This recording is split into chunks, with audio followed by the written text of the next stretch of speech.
Crois-tu déjà utiliser tout ton potentiel mental? Es-tu certain que ta manière de penser, de décider et d'agir n'est pas limitée par des habitudes invisibles, des croyances héritées ou de simples distractions? La majorité des gens n'ont pas besoin de plus d'informations, mais de meilleures stratégies mentales.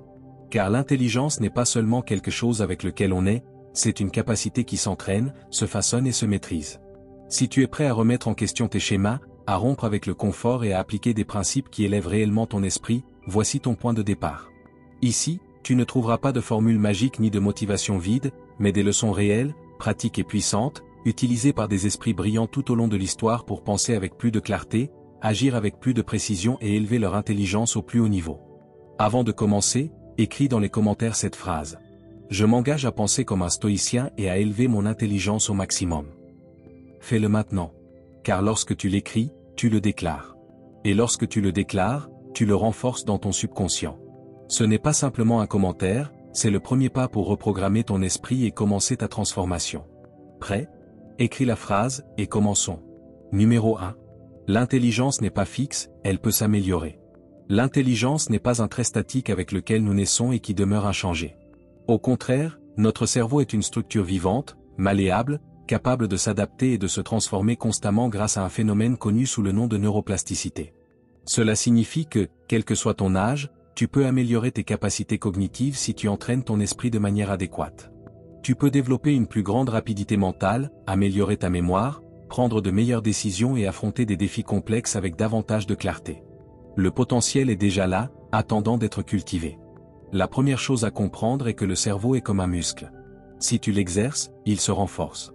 Mais si tu le laisses inactif, il s'atrophie.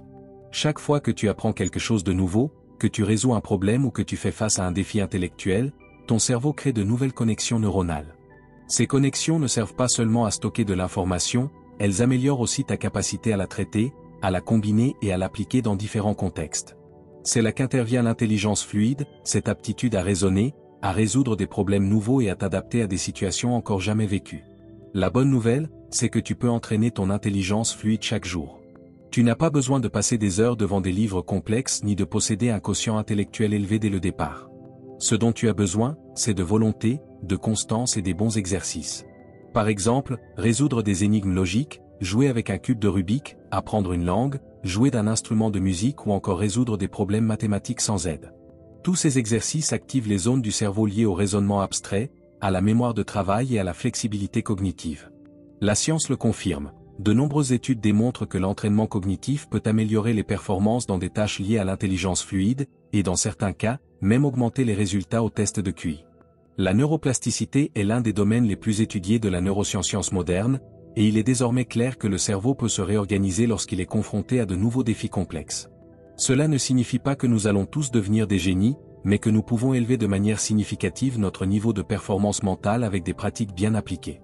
De plus, il ne s'agit pas uniquement d'exercices mentaux. Le mode de vie joue également un rôle fondamental. Bien dormir, adopter une alimentation équilibrée, maintenir une vie sociale active, réduire le stress et pratiquer une activité physique régulière améliorent aussi la santé de ton cerveau. Tout est lié. Un corps actif et reposé favorise un esprit clair et réceptif. Chaque petit geste compte pour construire un nouveau style de vie. Quand on parle de développer ton intelligence, il n'est pas nécessaire de t'obséder sur l'augmentation de ton QI, l'essentiel est de développer un esprit capable de s'adapter, de résoudre et d'apprendre en continu. Un esprit qui ne reste pas prisonnier de la rigidité du connu, mais qui explore, se réinvente et ose. Quand tu commences à te défier régulièrement, ta perception change, ta capacité d'analyse s'améliore, et ce qui paraissait difficile devient atteignable. C'est un processus progressif, mais profondément transformateur. Du point de vue stoïcien, cette capacité d'amélioration continue s'aligne avec l'un de leurs principes fondamentaux, vivre conformément à la nature rationnelle. Épictète disait que nous ne sommes pas nés sages, mais avec le potentiel de le devenir, ce potentiel se cultive par l'autodiscipline, la pratique et la réflexion constante. Les stoïciens ne cherchaient pas à accumuler des connaissances pour paraître intelligents, mais pour vivre mieux. Pour eux, un esprit entraîné savait distinguer ce qui dépend de nous de ce qui n'en dépend pas, savait rester ferme face à l'adversité et agir avec vertu en toutes circonstances. C'est pourquoi entraîner ton intelligence n'est pas un luxe, c'est un acte de responsabilité envers toi-même. C'est une manière de te préparer à la vie, de prendre des décisions plus sages, d'apprendre de tes erreurs, de construire un esprit plus libre et résilient. Chaque exercice, chaque lecture, chaque nouveau défi est un investissement dans ta croissance. Tu n'es pas limité par ton point de départ, mais par tes habitudes et cela dépend de toi. Améliore ton esprit et tu amélioreras ta vie, non parce que tu seras plus intelligent que les autres, mais parce que tu seras capable d'affronter le monde avec clarté, but et sagesse. Numéro 2. La clé pour devenir plus intelligent, lire. Lire n'est pas seulement un passe-temps, c'est un outil de transformation mentale. C'est peut-être la manière la plus puissante et accessible de devenir plus intelligent. Quand tu lis, ton esprit s'active, s'élargit, se polit. Peu importe que tu lises de la fiction ou de la non-fiction, les deux nourrissent ton intelligence de façon différente. La fiction améliore ta vitesse de lecture, ta compréhension émotionnelle et ton vocabulaire. Elle t'apprend à te mettre à la place d'autrui, à comprendre des mondes et des pensées différentes des tiennes. La non-fiction, elle, est le terrain d'entraînement de ta capacité analytique. Elle te donne des outils concrets, des données, des théories, des histoires vraies et des connaissances techniques que tu peux appliquer directement dans ta vie. Lire avec intention fait toute la différence. Il ne s'agit pas de lire pour lire ni d'accumuler des livres comme des trophées intellectuels, mais de t'immerger dans des idées qui résonnent avec toi, qui élargissent ta vision du monde et qui te poussent à penser autrement.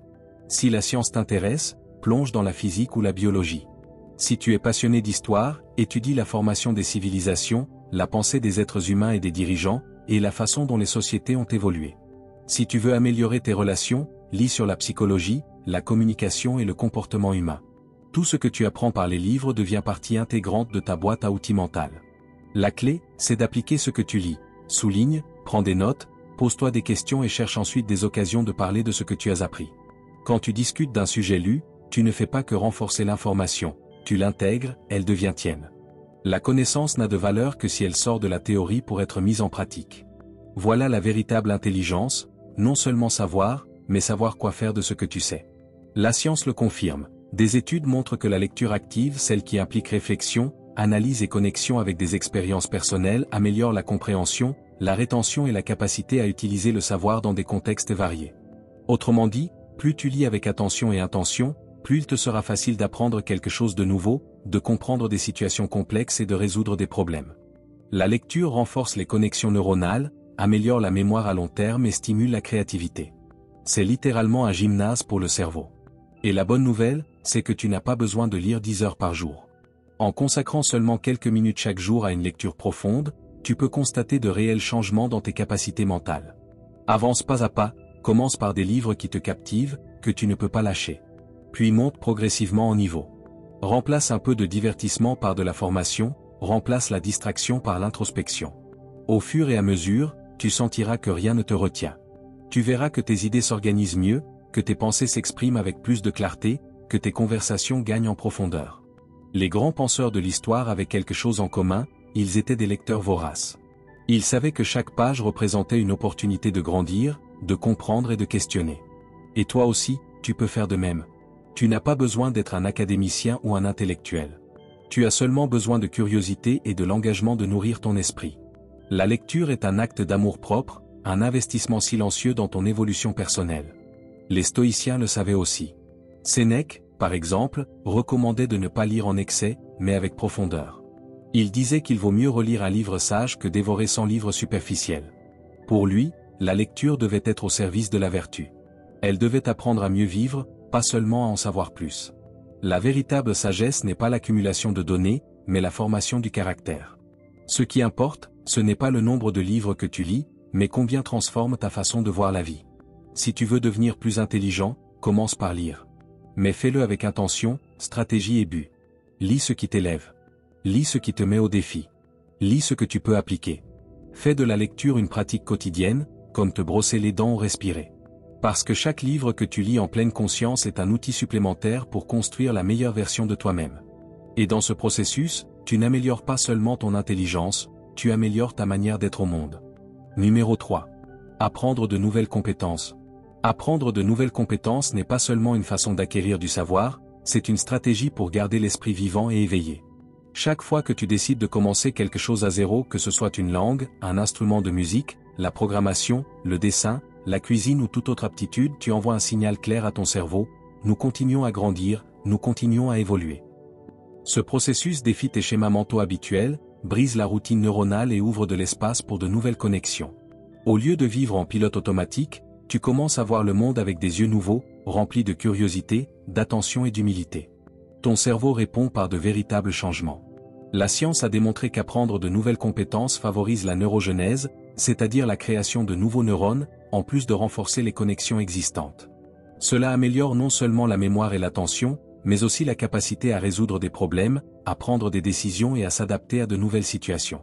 C'est comme si chaque compétence que tu acquiers devenait un outil de plus dans ta boîte mentale.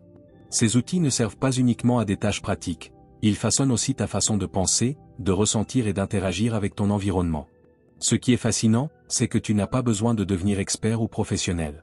Le simple fait d'apprendre quelque chose de nouveau, même à un niveau basique, active des zones cérébrales qui restent souvent inactives dans la routine. Par exemple, apprendre à jouer de la guitare, même avec seulement 3 accords, exige déjà de la coordination, de l'attention et de la mémoire. Apprendre une langue étrangère, même sans la maîtriser totalement, stimule ton esprit avec de nouvelles structures grammaticales, de nouveaux sons et de nouvelles formes d'expression inexistantes dans ta langue maternelle. Tout cela renforce ta flexibilité mentale. Et cette flexibilité est essentielle, car la vie change constamment. La capacité à t'adapter ne dépend pas seulement de ton attitude émotionnelle, mais aussi de ton agilité mentale. Lorsque tu es habitué à apprendre, à te tromper, à recommencer, à pratiquer et à progresser, tu développes une mentalité antifragile.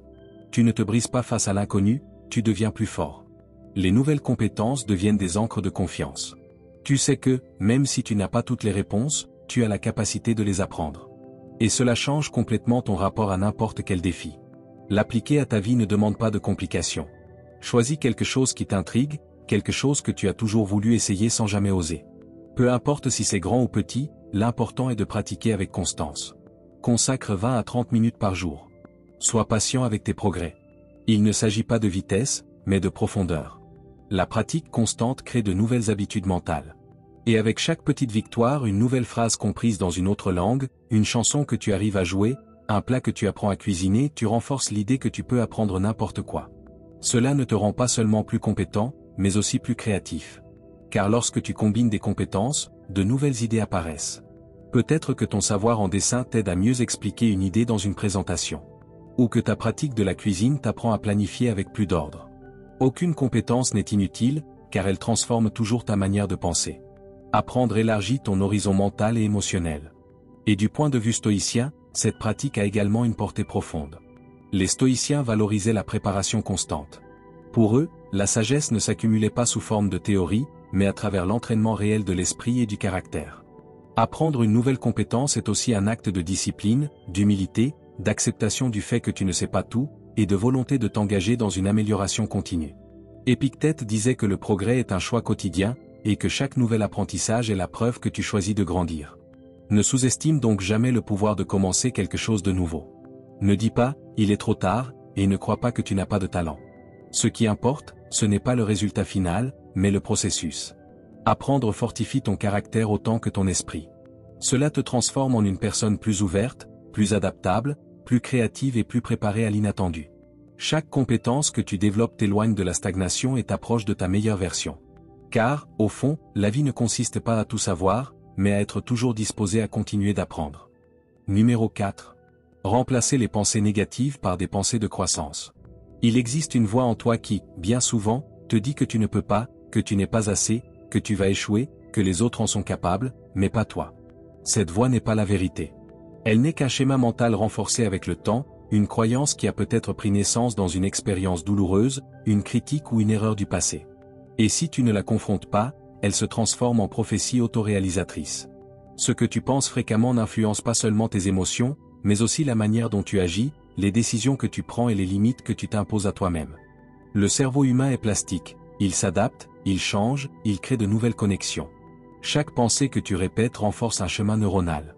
Si, sans cesse, tu te dis « je ne suis pas capable », ce chemin se solidifie. Mais la bonne nouvelle, c'est que tu peux aussi construire de nouvelles routes. Tu peux entraîner ton esprit à penser autrement. Il ne s'agit pas d'ignorer la réalité ni de feindre un optimisme naïf, mais de reprogrammer ton dialogue intérieur. Passer de pensées de défaite à des pensées de croissance. Au lieu de dire « je suis mauvais dans ce domaine », dis-toi « je suis encore en train d'apprendre ». Au lieu de « je ne peux pas le faire », dis-toi « je vais trouver un moyen ». Ce simple changement peut transformer ta vie, car il modifie la façon dont tu affrontes les défis. Les erreurs ne sont plus vues comme des preuves d'incapacité, mais comme des étapes du chemin. Les échecs cessent d'être le reflet de ton identité pour devenir des occasions de progresser. Et, petit à petit, cela renforce ta résilience, ta patience et ta confiance en toi. Ce n'est pas de la magie, c'est de la neuroscience. Ton esprit s'adapte à ce que tu lui répètes. Si tu commences à répéter des pensées qui t'élèvent au lieu de pensées qui te freinent, ton comportement changera également. La clé consiste à détecter ces pensées limitantes dès qu'elles apparaissent. Lorsque tu entends en toi des phrases comme « je ne serai jamais bon dans ce domaine » ou « je n'ai pas ce qu'il faut », ne les laisse pas passer. Remets-les en question. Réponds-leur par une affirmation de croissance « je progresse, j'apprends à m'améliorer, je suis disposé à avancer ». Au début, cela peut sembler artificiel, mais avec la répétition constante, cela devient une partie de toi. Et cette pratique reconfigure ton esprit. Elle n'améliore pas seulement ton attitude, mais aussi tes résultats. Les personnes qui adoptent une mentalité de croissance osent davantage, persévèrent plus, apprennent plus et surmontent les obstacles avec une plus grande facilité. Pas parce qu'elles ont plus de talent, mais parce qu'elles ne se découragent pas aussi vite, qu'elles ne se punissent pas pour leurs échecs et qu'elles ne s'identifient pas à leurs erreurs. Et cette mentalité, lorsqu'elle est entraînée avec constance, devient un trait de caractère durable. Du point de vue du stoïcisme, on retrouve aussi ce principe clairement exprimé. Les stoïciens enseignaient que nous ne devons pas nous laisser dominer par nos impressions immédiates, mais examiner nos pensées avant de les accepter comme des vérités. Épictète disait, ce ne sont pas les choses qui nous affectent, mais l'opinion que nous avons d'elles. Il en va de même pour toi, tu n'es pas ce que tu penses automatiquement, tu es ce que tu choisis de penser consciemment. Et si tu choisis des pensées qui te renforcent, alors tu marches dans la direction de la sagesse et de la maîtrise de soi. Le changement n'arrive pas du jour au lendemain, il demande de la pratique, de la répétition, de la patience. Mais chaque fois que tu choisis délibérément une pensée de croissance, tu plantes une graine dans ton esprit. Et ces graines, si tu les arroses chaque jour, deviennent de nouvelles croyances. Des croyances qui t'élèvent, qui t'accompagnent, qui te soutiennent lorsque les choses deviennent difficiles. La confiance en soi ne naît pas du succès immédiat, mais de l'habitude de te relever chaque fois, avec une vision plus claire de qui tu peux devenir. Ainsi, la prochaine fois qu'une voix intérieure te dit que tu ne peux pas, réponds-lui avec fermeté, j'apprends. Car c'est ce que tu es, une personne en processus, en évolution, avec la capacité de changer, de grandir et de dépasser toute limite mentale. Tu n'es pas défini par tes pensées négatives, mais par le courage de les transformer. Et chaque fois que tu le fais, tu te rapproches un peu plus de la meilleure version de toi-même. Numéro 5. Pratique des exercices mentaux. L'esprit, comme n'importe quelle autre partie du corps, a besoin d'un entraînement constant pour rester fort et agile. Il ne suffit pas seulement d'acquérir des connaissances ou de répéter des tâches connues. Pour que le cerveau se développe réellement et se renforce, il doit être mis au défi. Il doit sortir de la zone de confort du pilotage automatique et affronter l'inconnu, le complexe, ce qui demande des efforts. C'est là qu'interviennent les exercices mentaux. Résoudre des énigmes, des problèmes de logique, des calculs mathématiques, apprendre à jouer aux échecs ou mémoriser des séquences ne sont pas de simples passe-temps. Ce sont de véritables entraînements pour ton esprit. Chaque fois que tu te confrontes à l'un de ces défis, tu obliges ton cerveau à créer de nouvelles connexions neuronales. Ces connexions ne s'activent pas seulement pendant le jeu ou l'exercice, elles se transfèrent aussi dans d'autres domaines de ta vie. Soudain, tu te rends compte que tu réfléchis plus vite, que tu te souviens de détails avec plus de clarté, que tu prends des décisions avec plus de précision. Tu améliores ta vitesse de traitement, ta mémoire de travail et ta capacité à résoudre des problèmes, des compétences applicables à toutes sortes de situations, qu'il s'agisse d'une réunion de travail ou d'une conversation quotidienne. Et le plus puissant, c'est que ces changements ne dépendent pas de l'âge. Peu importe que tu aies 20, 40 ou 70 ans, ton cerveau conserve sa capacité à s'adapter et à se renouveler tout au long de la vie. La neuroplasticité est réelle et accessible à tous ceux qui décident de mettre leur esprit en mouvement. Mais pour que cela fonctionne, il faut de la constance. Il ne suffit pas de faire un puzzle une fois par semaine et d'attendre des résultats extraordinaires. Comme aller à la salle de sport, l'entraînement mental exige une répétition quotidienne. L'appliquer est plus simple qu'il n'y paraît. Tu peux commencer la journée en résolvant un sudoku ou une grille de mots mêlés. Tu peux télécharger des applications qui te proposent des exercices de mémoire, de logique ou de raisonnement. Tu peux te défier en apprenant quelque chose de nouveau chaque jour, mémoriser une liste, changer de main pour te brosser les dents, ou faire des calculs mentaux en marchant. L'important est que ce que tu pratiques te sorte du pilotage automatique, en te demandant de l'attention, de l'analyse et une résolution active. Même les tâches quotidiennes peuvent devenir des exercices mentaux si tu les accomplis avec conscience. Par exemple, cuisiner sans recette en essayant de te rappeler chaque étape, réorganiser ta maison et mémoriser la nouvelle disposition, ou lire un texte puis l'expliquer à quelqu'un sans le relire. Tous ces défis stimulent ton esprit, et si tu les intègres à ta routine, tu commenceras à remarquer des améliorations dans ta concentration, ta capacité d'adaptation et ton agilité mentale lors des moments clés. Ce type d'entraînement ne te rend pas seulement plus intelligent, il te rend aussi plus présent. Car pour résoudre un problème, tu dois être totalement concentré.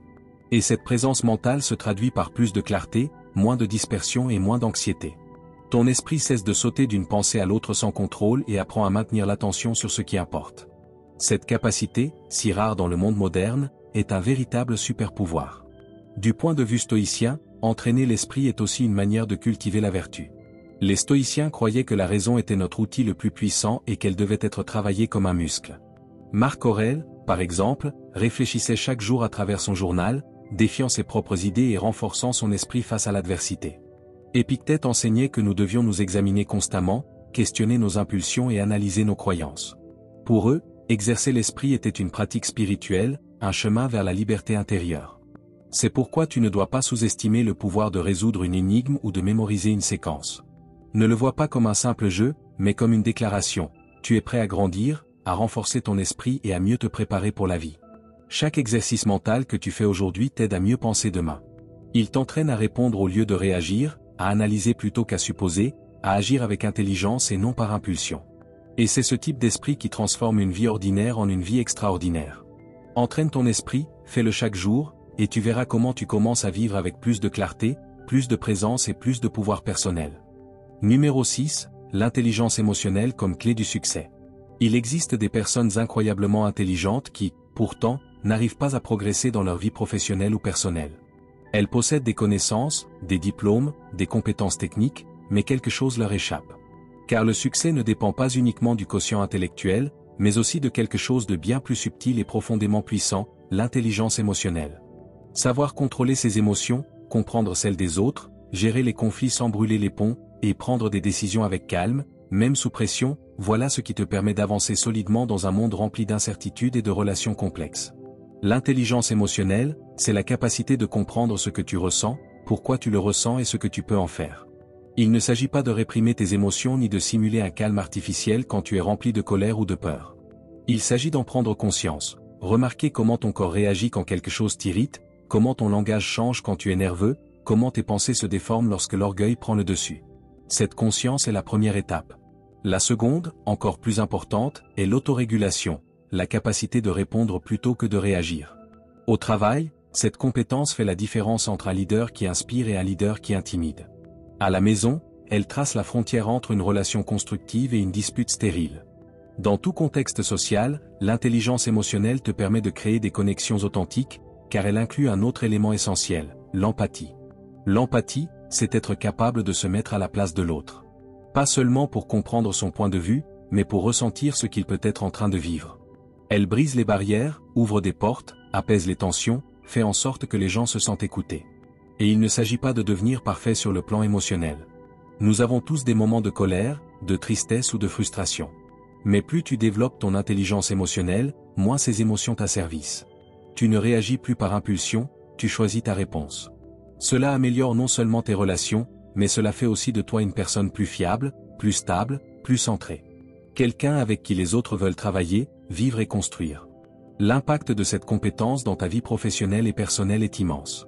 En réalité, beaucoup d'entreprises valorisent davantage le QE que le QI, car elles savent qu'une équipe émotionnellement intelligente fonctionne mieux, s'adapte plus rapidement et surmonte les obstacles avec une plus grande résilience.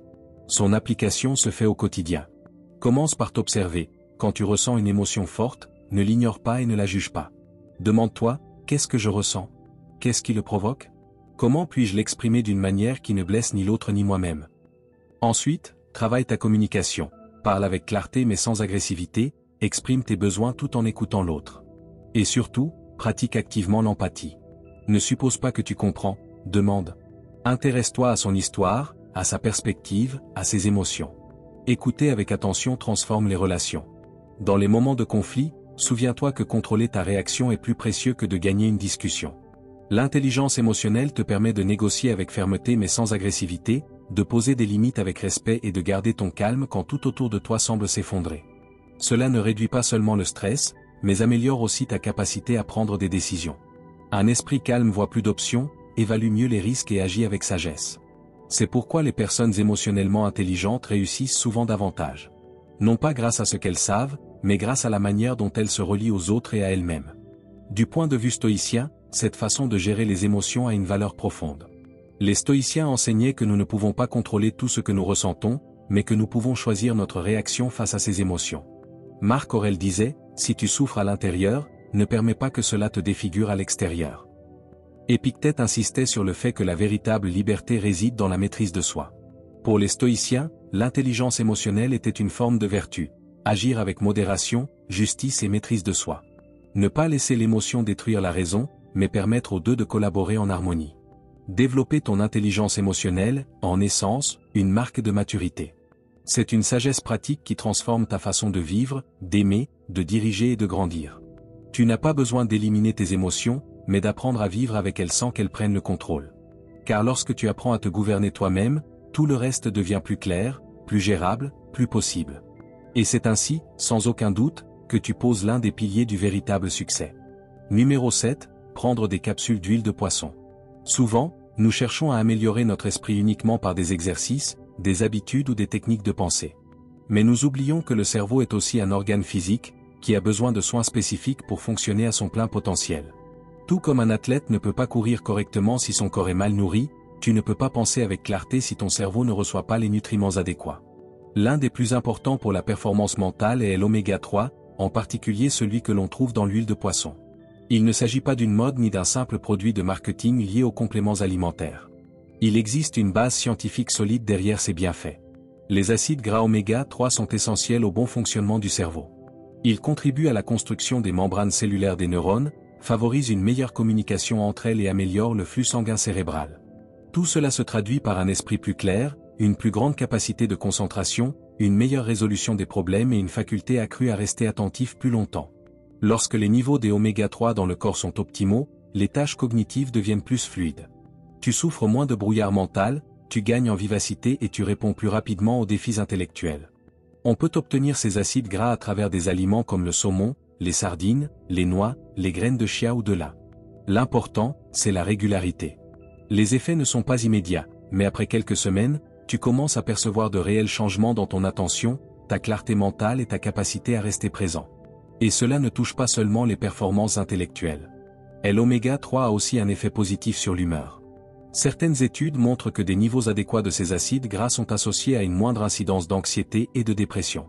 Cela s'explique en partie parce qu'ils améliorent la communication entre neurotransmetteurs comme la dopamine et la sérotonine, essentiels à l'équilibre émotionnel. Ainsi, inclure l'oméga 3 dans ta routine quotidienne ne renforce pas seulement ton esprit, mais crée aussi une base émotionnelle plus stable. La clé est d'en faire une habitude. Tu peux commencer par une capsule de qualité par jour, contenant EPA et DHA, les deux principaux types d'oméga 3 présents dans l'huile de poisson. Complète cela par une alimentation équilibrée, une bonne hydratation et un sommeil suffisant, car aucun complément ne fait de miracle à lui seul. Mais il peut renforcer les effets d'un mode de vie conscient. Prends soin de ton corps, et ton esprit répondra avec plus de clarté, plus d'énergie et plus de concentration. Du point de vue stoïcien, ce type de décision fait aussi partie de l'autodiscipline et de la vertu. Les stoïciens ne parlaient pas seulement de l'esprit en termes philosophiques, mais comprenaient également la valeur du soin apporté au corps comme instrument de l'âme. Sénèque disait que, bien que le sage ne doive pas craindre la maladie, il a néanmoins le devoir de ne pas la provoquer et de ne pas négliger sa santé. Le corps doit être au service de la raison, et si quelque chose aide l'esprit à mieux fonctionner, alors c'est un acte de sagesse que de l'intégrer à la vie avec modération et intention. Ainsi, si tu cherches aujourd'hui à améliorer tes performances mentales, ne pense pas seulement à ce que tu fais, mais aussi à ce que tu consommes. Ce qui entre dans ton corps affecte directement ton esprit. Inclure des oméga 3 dans ta routine quotidienne peut sembler un détail mineur, mais ces petits gestes produisent de grands changements avec le temps. N'attends pas que ta concentration s'effondre pour réagir. Nourris-la, renforce-la et protège-la chaque jour, car un esprit concentré et stable ne se contente pas de mieux performer, il vit aussi mieux. Et c'est bien là le véritable objectif. 8. Interaction sociale et débat. Parler avec ceux qui pensent différemment n'est pas une menace, c'est une opportunité. Chaque conversation significative que tu as avec quelqu'un qui voit le monde sous un autre angle est comme une nouvelle fenêtre qui s'ouvre dans ton esprit.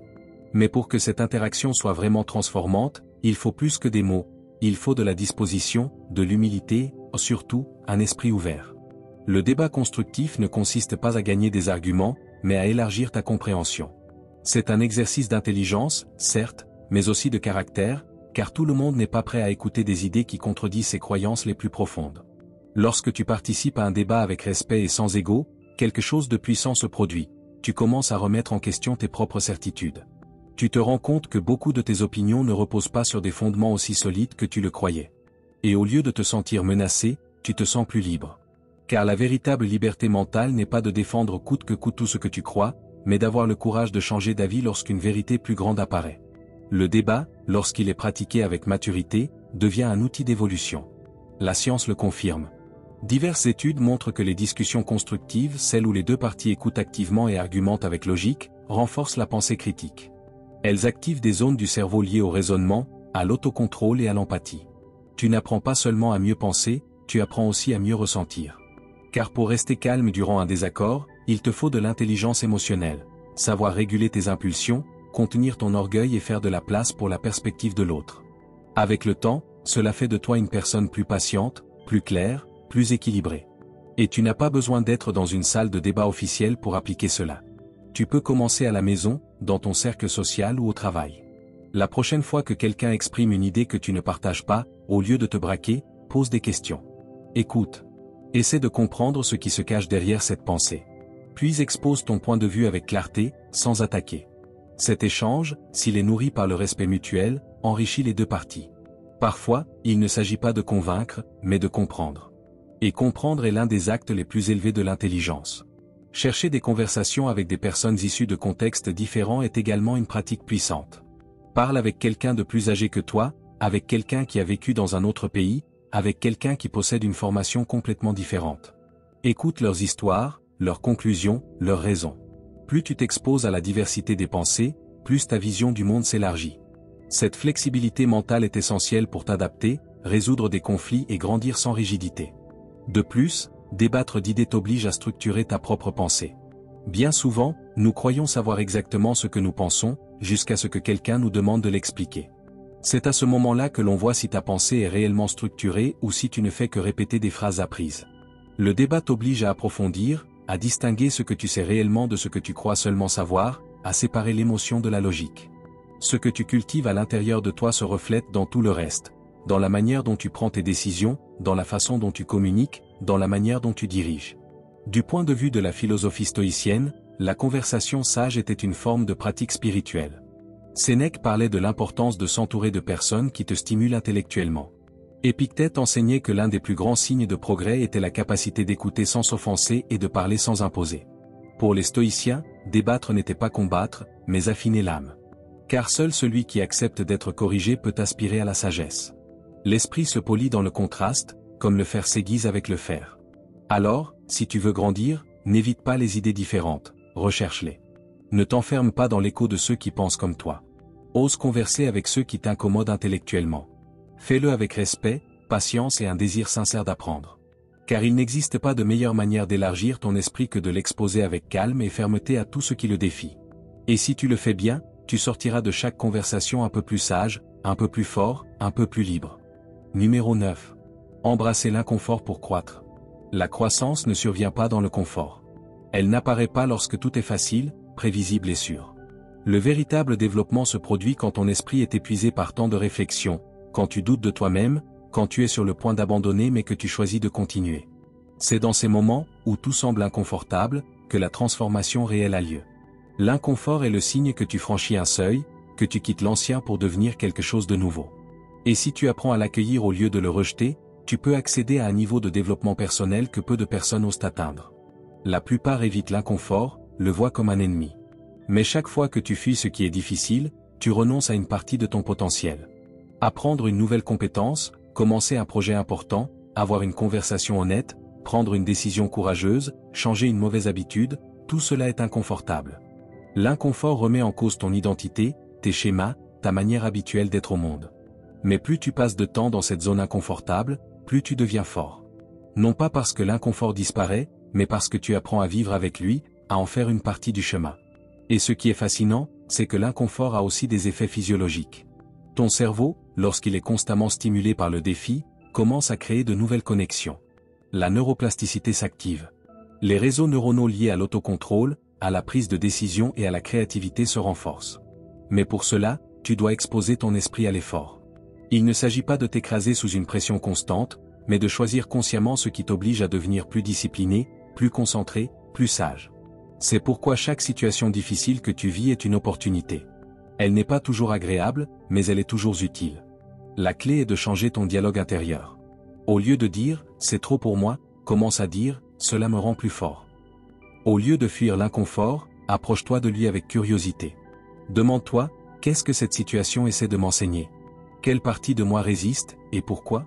Quelle nouvelle version de moi va émerger si j'ai le courage d'avancer ? » Les réponses ne sont pas toujours immédiates, mais chacune t'amène plus près de ton véritable pouvoir. Mettre cela en pratique dans la vie quotidienne peut commencer par de petits gestes, te lever plus tôt que ce qui est confortable, faire de l'exercice même si tu n'en as pas envie, apprendre quelque chose de nouveau que tu ne comprends pas tout de suite, t'exposer à des situations sociales qui t'intimident mais te font grandir, dire ce que tu penses avec respect même si tu as l'habitude de te taire, accepter des responsabilités que tu fuyais autrefois. Chacun de ces moments est comme une répétition de musculation pour ton esprit.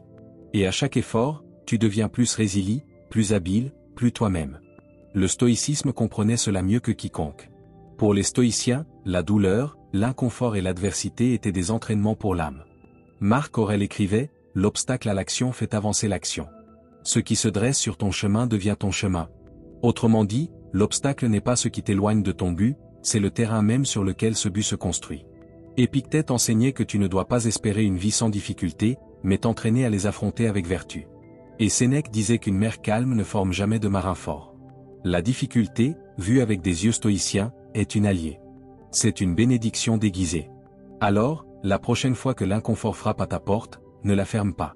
Ouvre-la. Invite-le à entrer. Assieds-toi avec lui et écoute-le. Car c'est là que commence ta transformation. Tu ne grandiras pas en restant là où tout est connu.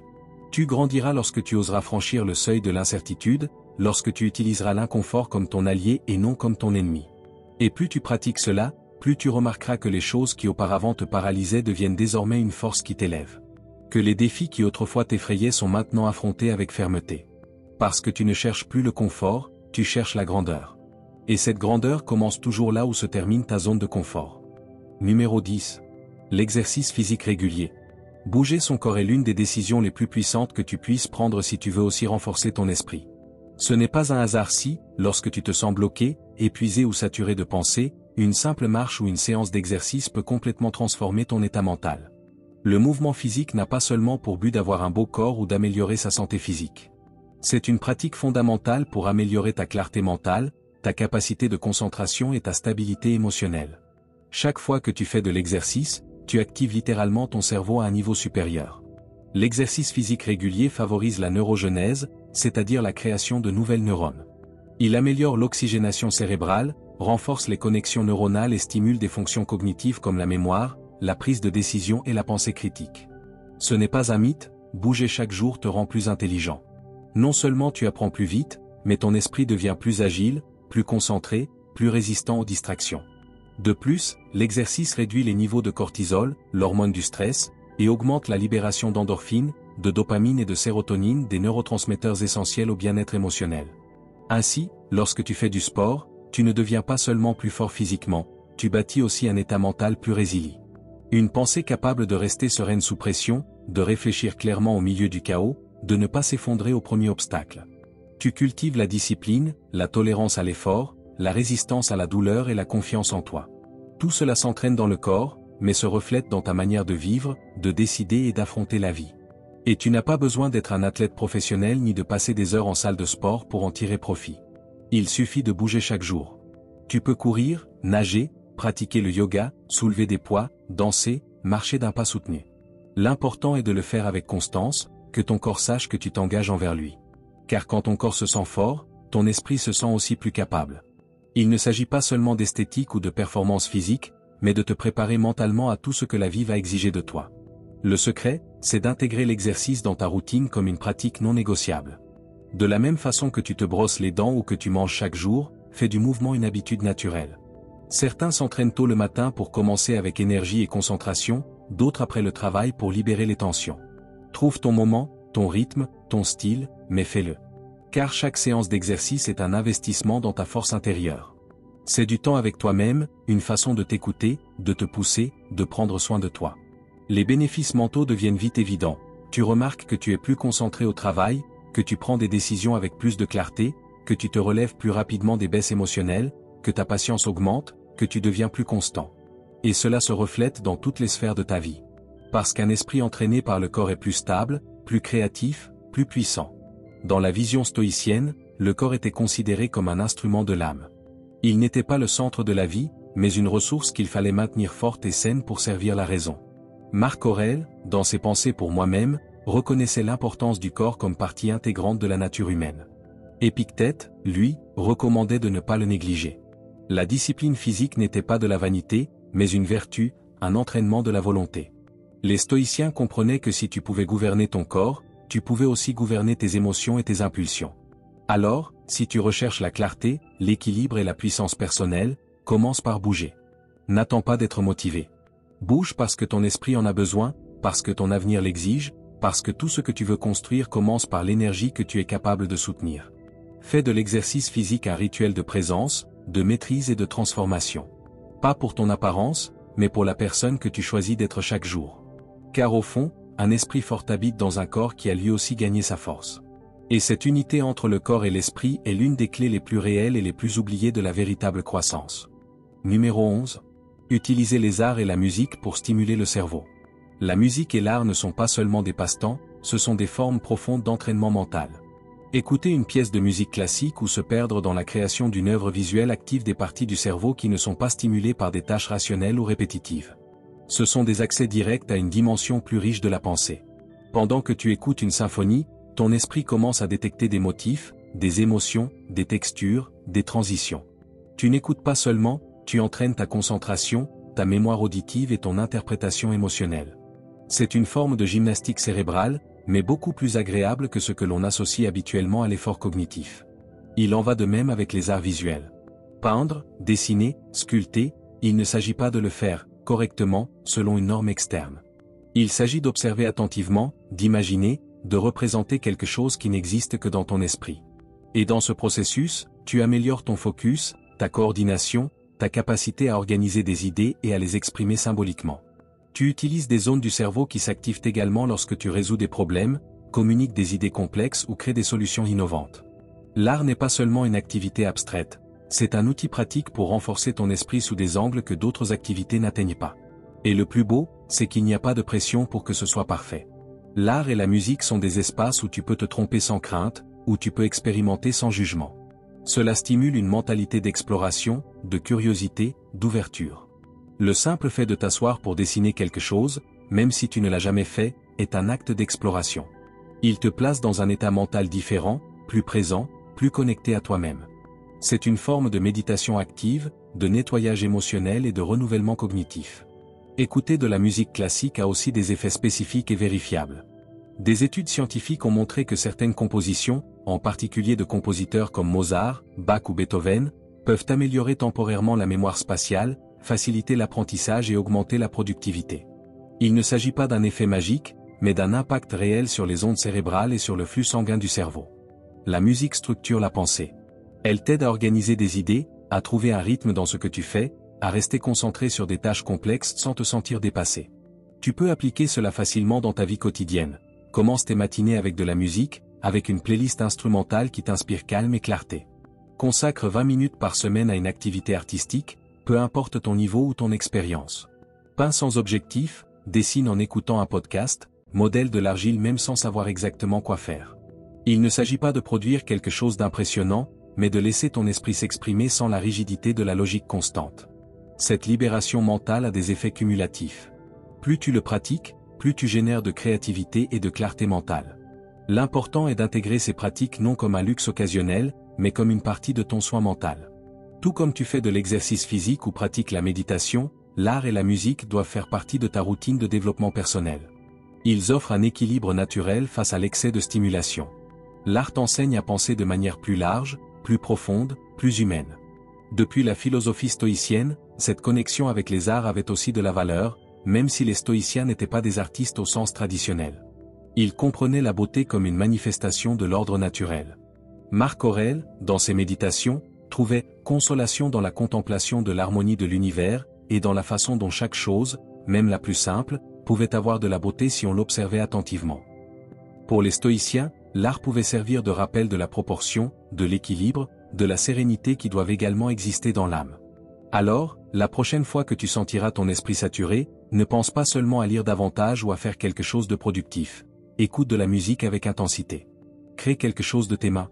Laisse ton esprit respirer à travers l'art, car lorsque tu équilibres le rigueur mentale avec l'expression artistique, tu n'obtiens pas seulement de la clarté.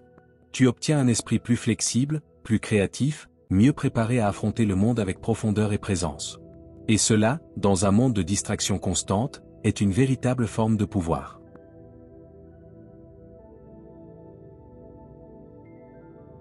Numéro 12. Applique tout ce que tu apprends. Apprendre sans appliquer, c'est comme lire sur la natation sans jamais toucher l'eau. Tu peux accumuler des théories, des citations, des concepts, mais si tu ne les mets pas en pratique, ils ne se transforment pas en véritable sagesse. Le vrai savoir n'est pas ce que tu sais, mais ce que tu es capable d'utiliser quand tu en as le plus besoin. Chaque fois que tu apprends quelque chose de nouveau, pose-toi la question la plus importante, comment puis-je l'appliquer aujourd'hui? Le moment idéal n'est pas lorsque tu te sens complètement prêt, mais juste après l'avoir compris. Cette action immédiate est ce qui scelle la connaissance dans ton esprit et la rend partie de toi. Appliquer ce que tu apprends ne signifie pas le maîtriser dès le départ. Cela signifie le mettre en action, même de manière imparfaite. Tu as lu sur la manière d'améliorer ta concentration? Éteins ton téléphone et travaille 1 heure de manière focalisée. Tu as étudié des techniques de communication assertive? Mets-les en pratique lors de ta prochaine conversation difficile. Tu as appris un nouveau moyen de prendre des décisions? Utilise-le lors de ton prochain dilemme. Ne t'attends pas à te sentir expert. C'est la pratique qui te rend expert. Et plus vite tu transformes la théorie en action, plus vite ta compétence grandit. De plus, lorsque tu appliques ce que tu apprends, ton cerveau travaille plus profondément. Tu n'absorbes plus seulement de l'information de manière passive, tu construis des connexions actives, tu contextualises tes connaissances, tu les adaptes à ton environnement et les utilises pour résoudre des problèmes réels. Cela a un impact direct sur la rétention. Ce que tu pratiques ne s'oublie pas, alors que ce que tu écoutes, lis ou vois peut disparaître en quelques jours. La pratique crée une expérience, pas seulement un souvenir. Cela entraîne aussi une compétence essentielle pour le succès, la capacité de transformer la théorie en action. Dans un monde saturé d'informations, ce n'est pas celui qui sait le plus qui se distingue, mais celui qui agit le plus avec ce qu'il sait. Il est très facile de rester piégé dans le cycle interminable de consommation de contenu. Un livre de plus, un cours de plus, une vidéo de plus, mais sans mise en pratique, il n'y a pas de transformation. La sagesse ne se mesure pas à ce que tu as lu, mais à ce que tu as appris. Tu ne changes vraiment que lorsque tu mets en pratique ce que tu as appris, en échouant, en corrigeant et en recommençant. La clé est d'avoir l'intention claire d'utiliser le savoir. Chaque fois que tu apprends quelque chose, demande-toi, comment puis-je le mettre en pratique aujourd'hui, cette semaine, ce mois? Fais une liste d'actions possibles, elles n'ont pas besoin d'être grandes ou complexes. Suffit que ce soit concret, réel, vérifiable. Ensuite, observe les résultats, ajuste, améliore. Transforme ce savoir en un outil vivant, et non en théorie oubliée. Cette attitude active face à l'apprentissage te rend plus agile, plus résolu, plus capable d'affronter des défis réels avec des ressources internes solides. Du point de vue stoïcien, cela a une valeur essentielle. Épictète disait qu'il ne sert à rien de lire des livres de sages si l'on n'applique pas ce qu'ils enseignent. Pour lui, la philosophie n'était pas un savoir à étudier dans les livres, mais quelque chose à vivre dans chaque décision, chaque action, chaque réaction. Marc Aurèle, bien qu'étant empereur et philosophe, n'écrivait pas pour être admiré, mais pour se rappeler à lui-même comment il devait agir. Pour les stoïciens, le savoir n'avait de valeur que s'il conduisait à une vie plus vertueuse. Et la vertu n'est pas théorie, c'est pratique constante. Si tu veux vraiment grandir, ne te contente pas d'accumuler, transforme. Ne remplis pas ton esprit de données, remplis ta vie d'action qui reflète ton apprentissage. Ferme le livre et agis. Éteins la vidéo et mets en pratique. Termine le cours et applique une idée. Deviens quelqu'un qui ne se contente pas de savoir, mais qui vit ce qu'il sait. C'est la différence entre information et transformation. Et cette différence devient un véritable habit lorsque tu la pratiques régulièrement. Change tout. Parce que chaque pas que tu fais avec intention te transforme en une version plus forte, plus sage, plus authentique de toi-même.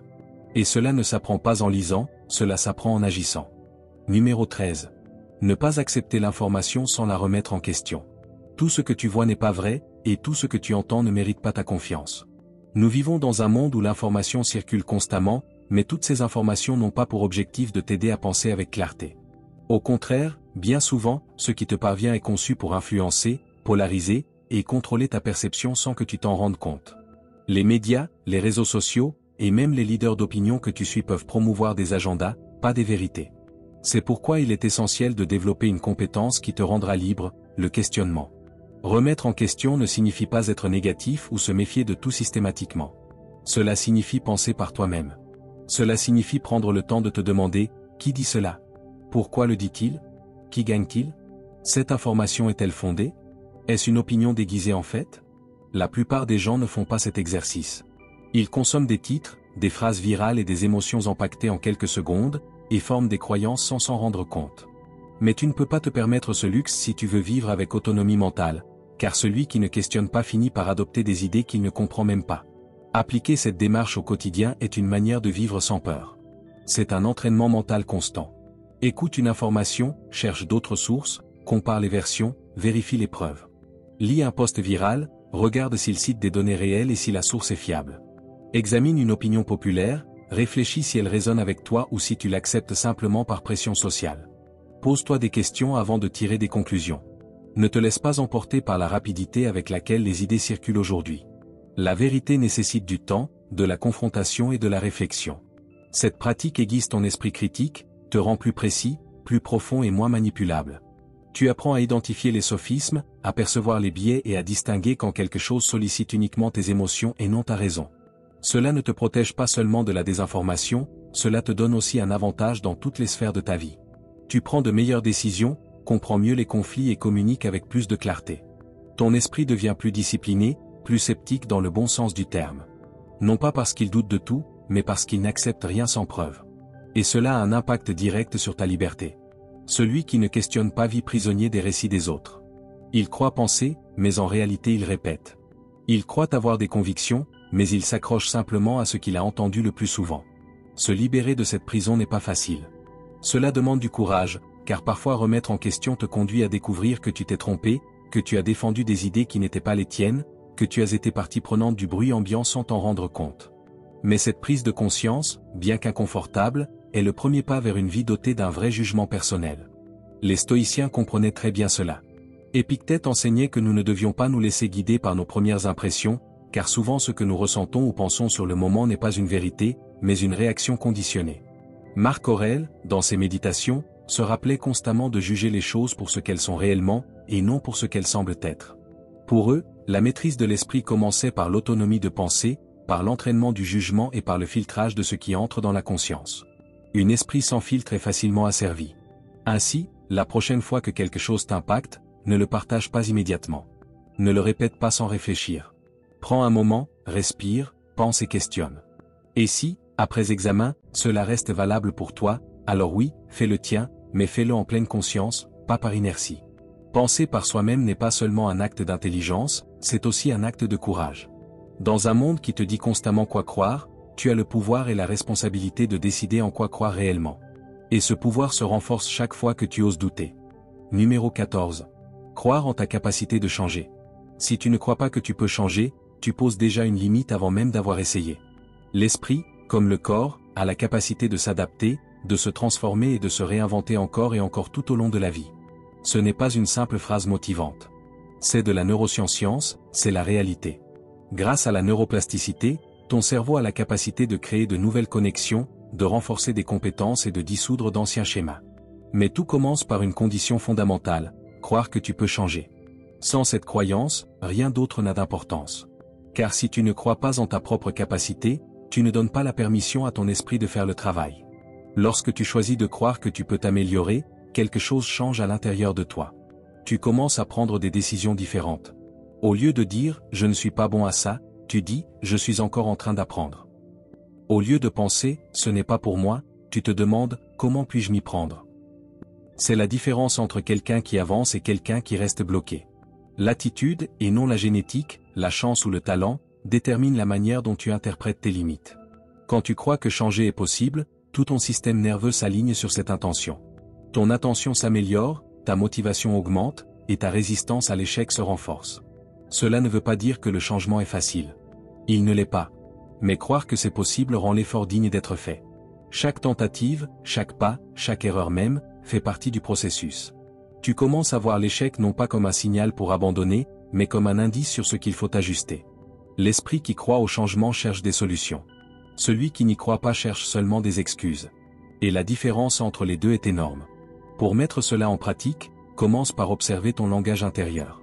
Que te dis-tu lorsque quelque chose ne se passe pas comme prévu? Te parles-tu avec mépris ou avec patience?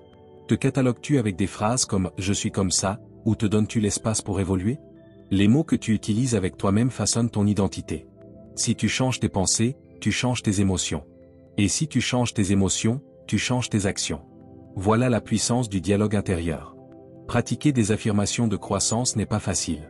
Mais même avec peu d'opportunités, un petit entraînement mental est un point de départ. Répète-les chaque jour. Je suis en train de devenir quelqu'un de meilleur. Mon effort me transforme. J'ai le pouvoir de changer ce que je n'aime pas en moi. Au début, cela peut sembler artificiel, mais si tu es constant, ces mots deviennent des croyances. Et les croyances deviennent ton mode d'action. Avec le temps, tu n'as plus besoin de te convaincre. Tu le sais. Tu le sens. Tu le vis. Du point de vue stoïcien, cette confiance en la transformation personnelle était également essentielle. Épictète enseignait que personne ne naît sage, mais que tous peuvent aspirer à la sagesse si l'on choisit le bon chemin. Marc Aurèle, malgré son statut d'empereur, se rappelait chaque jour qu'il devait travailler sur son caractère, ses pensées et sa manière d'affronter la vie. Les stoïciens ne croyaient pas au destin figé, mais en la capacité de l'être humain à s'améliorer constamment grâce à la discipline, à la raison et à la vertu. Pour eux, le changement n'était pas seulement possible, il était nécessaire. Ainsi, peu importe d'où tu viens, ce qui compte, c'est vers où tu choisis de te diriger. Peu importe combien de fois tu as échoué auparavant, ce qui compte, c'est si tu es prêt à réessayer avec un état d'esprit différent. Crois en toi. Crois en ta capacité d'apprendre, de t'adapter, d'évoluer. Pas parce que tu as toutes les réponses maintenant, mais parce que tu as la force de les chercher. Chaque jour où tu choisis de penser différemment et d'agir différemment, tu es la preuve vivante que le changement est réel. Et si jamais tu doutes, rappelle-toi ceci, tu n'as pas besoin de voir tout le chemin pour faire le premier pas. Tu as seulement besoin de la certitude que ce pas te rapproche d'une version plus authentique, plus forte et plus consciente de toi-même. Cette certitude s'appelle la foi en ta transformation. Et lorsque tu y crois, rien ne peut t'arrêter. Parce qu'alors, tu ne luttes plus contre tes limites, tu travailles depuis ton potentiel. Et ce potentiel est bien plus grand que tu ne l'imagines. Si tu es arrivé jusqu'ici, tu as déjà franchi un pas que la plupart n'osent pas franchir, entraîner ton esprit avec intention. Maintenant, grave-le dans ton subconscient et écris-le dans les commentaires. Je m'engage à penser comme un stoïcien et à élever mon intelligence au maximum. Répéter, écrire, déclarer renforce ta détermination intérieure. Si cela a résonné en toi, ne t'arrête pas ici. Continue à apprendre, continue à grandir et continue à entraîner ton esprit. Parce que plus tu penses comme un stoïcien, plus tu deviens libre, sage et puissant.